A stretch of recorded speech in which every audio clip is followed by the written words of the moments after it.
ഏതൊരു ഇന്ത്യക്കാരനും അഭിമാനിക്കാവുന്ന ഒന്നാണ് താജ്മഹൽ. അതെ, ഇന്ന് ഞാൻ കാണാൻ പോകുന്നത് ലോകാത്ഭുതങ്ങളിൽ ഒന്നായ താജ്മഹൽ കാണാനാണ്. അപ്പോൾ ഞാൻ താമസിക്കുന്ന സ്ഥലത്ത് നിന്നും 4 മണിക്കൂർ യാത്ര ചെയ്ത് ഞങ്ങൾ അവിടെ എത്തി. അപ്പോൾ ആഗ്രയിലാണ് താജ്മഹൽ സ്ഥിതി ചെയ്യുന്നത്.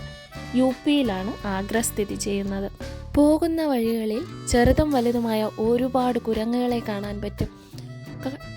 യാത്രക്കാരൻ്റെ കയ്യിലിരിക്കുന്ന സാധനങ്ങളിലോട്ടായിരിക്കും അവൻ്റെ നോട്ടം. എന്നാൽ വലിയ ഉപദ്രവകാരികളല്ല, എന്നാലും ഒന്ന് സൂക്ഷിക്കുക. അപ്പോൾ അതിൻ്റെ ഇരുവശങ്ങളിലും ഇതുപോലെ തളിർത്ത് നിൽക്കുന്ന ചെടികളും കാണാം. ഇതൊക്കെ വേറൊന്നുമല്ല, ഹോട്ടലുകളിൽ അവർ അലങ്കരിച്ച് വെച്ചിട്ടുള്ളതാണ്. അപ്പോൾ ഓട്ടോറിക്ഷ കിട്ടും, അവർ താജ്മഹലിൻ്റെ ഫ്രണ്ടിൽ തന്നെ കൊണ്ടിറക്കും. യാത്ര വീണ്ടും തുടർന്നുകൊണ്ടേയിരുന്നു. ഇരുവശങ്ങളിലെയും മനോഹരമായ കൽത്തൂണുകളും കാഴ്ചകളും എല്ലാം കണ്ട് തന്നെ മുന്നോട്ട് പോയി.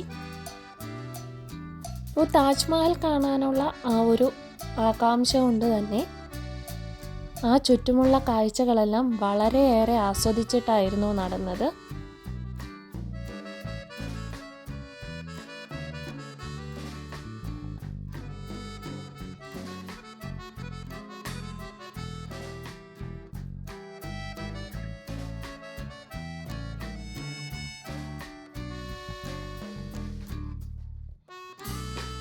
ടിക്കറ്റ് ഓൺലൈനായിട്ടായിരുന്നു ഞങ്ങൾ എടുത്തിരുന്നത്. അപ്പോൾ അതായിരിക്കും കുറച്ച് നല്ലത്. കാരണം തിരക്ക് കൂടുതലാണെങ്കിൽ ഓൺലൈനായിട്ട് എടുത്താൽ അതായിരിക്കും നല്ലത്. അപ്പോൾ അതിന് ശേഷം ഞങ്ങൾ മുന്നോട്ട് നടന്നു. ചെക്കിംഗ് ഒക്കെ കഴിഞ്ഞിട്ടുണ്ടായിരുന്നു. അപ്പോൾ ഇരുവശത്തും ഒരുപോലെ തന്നെ കാണുന്ന 2 കെട്ടിടങ്ങളായിരുന്നു ആദ്യം നമ്മെ വരവയ്ക്കുന്നത്. അപ്പോൾ ഏതൊരു സ്ഥലത്ത് പോകുന്നതിന് മുമ്പും ആ ഒരു സ്ഥലത്തിനെ പറ്റി പഠിച്ചിട്ട് പോവുക എൻ്റെ ഒരു പതിവാണ്. അപ്പോൾ ഞാൻ ഈ ഒരു താജ്മഹലിനെ പറ്റി നോക്കിയപ്പോൾ തന്നെ 17 ഹെക്ടറിലായിട്ട് പരന്ന് കിടക്കുന്ന ഒരു മഹാസൗധം ആണിത്. ഏകദേശം 372 വർഷങ്ങൾക്ക് മുൻപ്, അതായത് 1631-നും 1653-നും ഇടയ്ക്കായിരുന്നു താജ്മഹൽ പണിതത്. ഇതിൻ്റെ ആർക്കിടെക്ട് എന്ന് പറയുന്നത് ഉസ്താദ് അഹമ്മദ് ലഹോറിയാണ്. അതായത് മുഗൾ ആർക്കിടെക്ട് രീതിയിലായിരുന്നു ഈ ഒരു താജ്മഹലിൻ്റെ പണി. 2007 നമ്മുടെ താജ്മഹലിനെ ലോകാത്ഭുതങ്ങളിൽ ഒന്നായിട്ട് പരിഗണിച്ചത്. അപ്പോൾ നമ്മളിപ്പോൾ കാണുന്നത് താജ്മഹലിൻ്റെ മുന്നിലുള്ള ആ ഒരു കോട്ടയാണ്. അതിനുശേഷം എത്രയും ആകാംക്ഷാഭരിതമായിട്ടുള്ള ആ ഒരു മുഹൂർത്തത്തിലോട്ട് പോവുകയാണ്. എല്ലാവരും തന്നെ ഫോണൊക്കെ പിടിച്ച് ഇവിടെ നിന്ന് തന്നെ ആ ഒരു വീഡിയോ എടുത്ത് പോവുകയാണ്. അതായത് താജ്മഹലിൻ്റെ ആ ഒരു കോട്ടയുടെ ഗോപുരത്തിൽ കൂടെ നമുക്ക് നോക്കുമ്പോൾ നല്ലൊരു കാഴ്ചയാണത്. വെണ്ണക്കൽ പ്രതിമ തന്നെയാണ്. കാരണം നമ്മൾ ഫോട്ടോയിലൊക്കെ കാണുന്നതിനേക്കാൾ നമുക്കത് നേരിട്ട് കാണുമ്പോൾ വല്ലാത്തൊരു അനുഭൂതിയാണ് ഉണ്ടാവുന്നത്. അപ്പോൾ ഞാൻ താജ്മഹൽ കണ്ടു. ദൂരെ നിന്നാണെങ്കിലും നമുക്ക് നന്നായിട്ട് തന്നെ അതൊന്ന് കാണാൻ പറ്റും.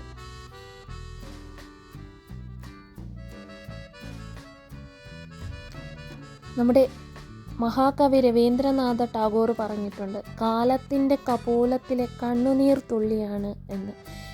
എന്നോ ഞാൻ ആ പുസ്തകത്തിലെ വരികൾ വായിച്ചപ്പോൾ തന്നെ കാണണമെന്ന് ആഗ്രഹിച്ചൊരു നിമിഷമായിരുന്നു ഇത്. അപ്പോൾ പറഞ്ഞറിയിക്കാൻ പറ്റാത്തൊരു അനുഭൂതിയാണ് നമുക്ക് താജ്മഹൽ കാണുമ്പോൾ ഉണ്ടാവുന്നത്. അന്നത്തെ കാലത്തൊക്കെ ഈ ഒരു രീതിയിൽ ഇത് പണിഞ്ഞു വച്ചിരിക്കുന്നത് തന്നെ ഒരു മഹാത്ഭുതമാണ്. വെള്ളിയാഴ്ച ദിവസങ്ങളിലൊഴികെ ബാക്കി എല്ലാ ദിവസവും ഇവിടെ സന്ദർശകർക്ക് അനുമതിയുണ്ട്. വെള്ളിയാഴ്ച ദിവസം സന്ദർശക അനുമതിയില്ല. ഇതിൻ്റെ താജ്മഹലിൻ്റെ ഓപ്പോസിറ്റ് നോക്കുമ്പോൾ നമ്മൾ വന്ന ആ ഒരു കവാടം നമുക്ക് കാണാൻ പറ്റും. ഈ താജ്മഹലിൻ്റെ 4 വശത്തും ഇതുപോലെ മിനാരങ്ങൾ അഥവാ 4 തൂണുകൾ വച്ചിട്ടുണ്ട്. ഇത് എന്തെങ്കിലും കാരണവശാൽ ഇതിന് തകർച്ച സംഭവിച്ചാൽ അത് ഈ ഒരു സൗധത്തിലോട്ട് വീഴാതെ പുറത്തോട്ട് ചരിച്ചാണ് നിർമ്മിച്ചിരിക്കുന്നത്. അപ്പോൾ താജ്മഹലിൻ്റെ ആ ഒരു എൻട്രി നമ്മൾ പുറത്തു നിന്ന് എടുത്തു കഴിഞ്ഞാൽ ഈ ഒരു അകത്തുള്ള ഖബർ, ആ മുംതാസ് മഹലിൻ്റെ ഖബർ കാണാനായിട്ട് ഈ പള്ളിക്കുള്ളിലോട്ട് പോകാനായിട്ട് നമുക്ക് വീണ്ടും ഈ ഒരു വശത്ത് നിന്ന് ടിക്കറ്റ് എടുത്തതിന് ശേഷമാണ് അകത്തോട്ട് പോകാൻ പറ്റുന്നത്. വീണ്ടും 100 രൂപയാണ് ചാർജ് ചെയ്യുന്നത്. അപ്പോൾ അതെടുത്താൽ മാത്രമേ ഒരാൾക്ക് ഇതിൻ്റെ ഉള്ളിലോട്ട് കിടക്കാൻ പറ്റൂ. അതല്ല എന്നുണ്ടെങ്കിൽ, നമുക്ക് ഉള്ളിലോട്ട് പോകണ്ട എന്നുണ്ടെങ്കിൽ ഇതുപോലെ പുറത്ത് നിന്ന് കാഴ്ചകൾ കണ്ടുപോകാം. അപ്പോൾ യമുന നദിയുടെ തീരത്താണ് താജ്മഹൽ സ്ഥിതി ചെയ്യുന്നത്. ഇതിൻ്റെ ഈ ഒരു വശത്തൂടെ ഒഴുകുന്നത് യമുന നദിയാണ്.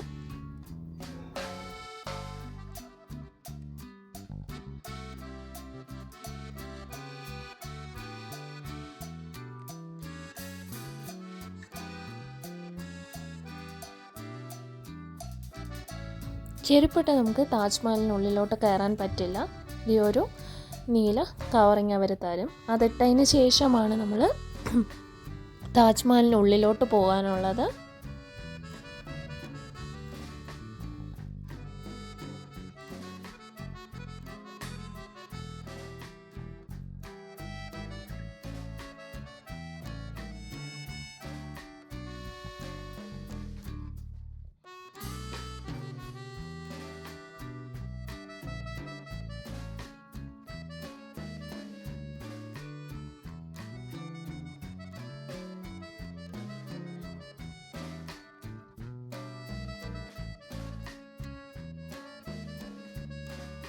അതിൻ്റെ ഉള്ളിലോട്ട് ക്യാമറ അനുവദനീയമല്ല, ഫോട്ടോഗ്രാഫി ഒന്നും പാടില്ല. അപ്പോൾ പുറത്ത് നിന്ന് നമുക്ക് വീഡിയോ എടുക്കാനേ പറ്റുള്ളൂ, അകത്തൊന്നും തന്നെ കാണാൻ പറ്റില്ല. ഉറുദു ഭാഷയിലുള്ള ലിഖിതങ്ങളാണ് ഇവിടെ ചേർത്തിരിക്കുന്നത്.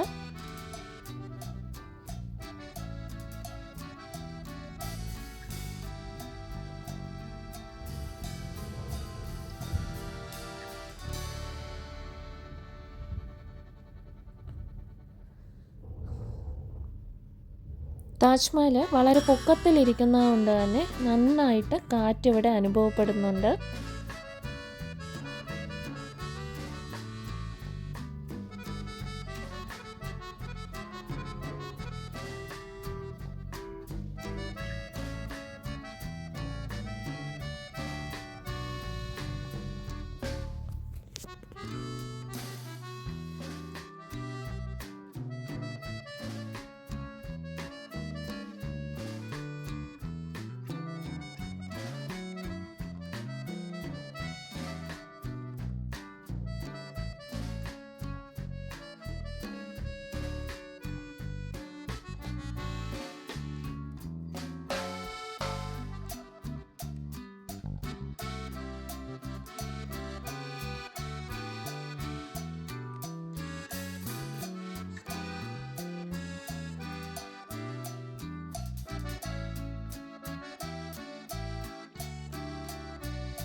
ഇതിന് മുകളിൽ നിന്ന് നോക്കുമ്പോൾ തന്നെ നമ്മൾ കയറി വന്ന ആ ഒരു ഗോപുരവാതിൽ നമുക്ക് കാണാൻ പറ്റും കോട്ട.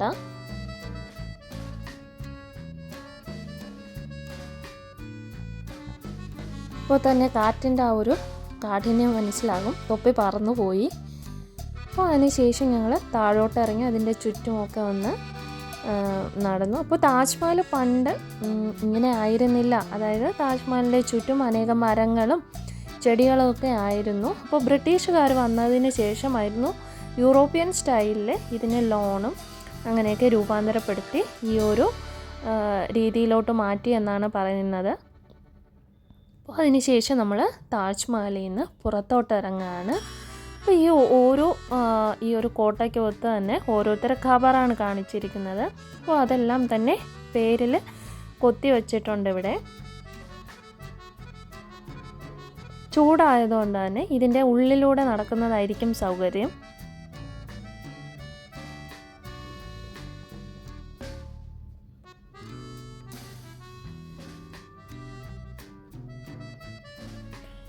അതിനുശേഷം പുറത്തോട്ട് വന്നപ്പോൾ പുറത്ത് നല്ല മഴയായിരുന്നു.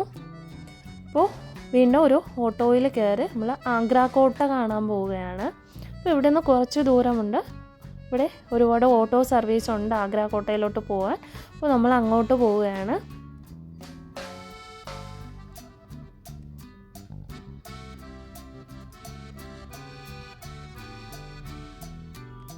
അങ്ങനെ ആഗ്ര കോട്ടയിലെത്തി. അവിടെയും സന്ദർശകർക്ക് കുറവൊന്നുമില്ലായിരുന്നു. അപ്പോൾ അവിടെ നിന്ന് ടിക്കറ്റ് എടുത്തതിന് ശേഷം നമ്മൾ മുന്നോട്ട് നടന്നു.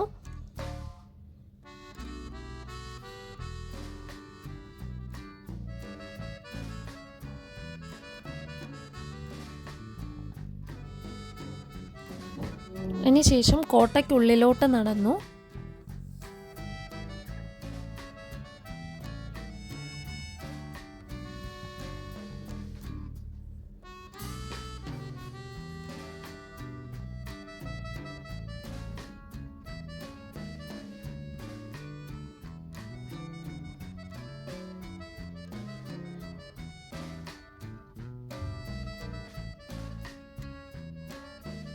ഇവിടുത്തെ കൊത്തുപണികളൊക്കെ തന്നെ അതിഗംഭീരമാണ്.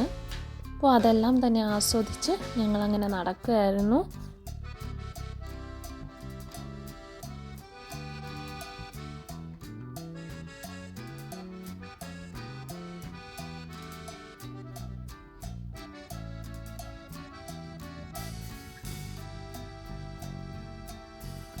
ഈ ഒരു ഭാഗത്ത്, അതായത് ആഗ്ര കോട്ടയുടെ ഈ ഒരു ഭാഗത്ത് നിന്ന് നമുക്ക് നോക്കുമ്പോൾ അവിടെ നിന്ന് നമുക്ക് താജ്മഹൽ കാണാമായിരുന്നു. അതായത് ഷാജഹാൻ പണ്ട് ഈ ഒരു കോട്ടയിലിരുന്നിട്ടായിരുന്നു താജ്മഹൽ അദ്ദേഹത്തിൻ്റെ അവസാന നാളുകളിൽ നോക്കി കണ്ടിരുന്നത് എന്നാണ് പറയപ്പെടുന്നത്.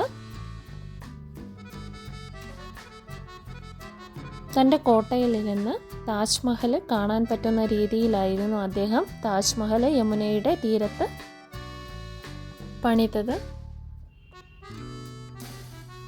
അതിനുശേഷം അതിന് ചുറ്റുമുള്ള ഓരോ കോട്ടകളും കണ്ടു.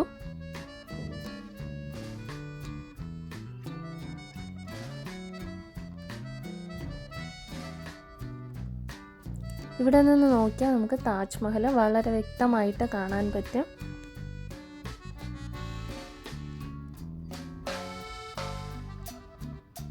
ഓരോ കിളിവാതിലും താജ്മഹലിൻ്റെ അഴക് കൂട്ടിക്കൊണ്ടേയിരുന്നു.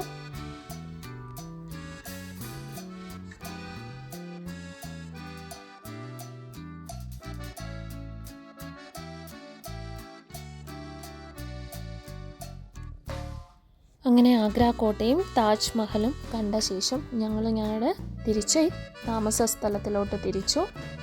അപ്പോൾ പുതിയൊരു വീഡിയോയുമായിട്ട് നമുക്ക് വീണ്ടും കാണാം. Thank you.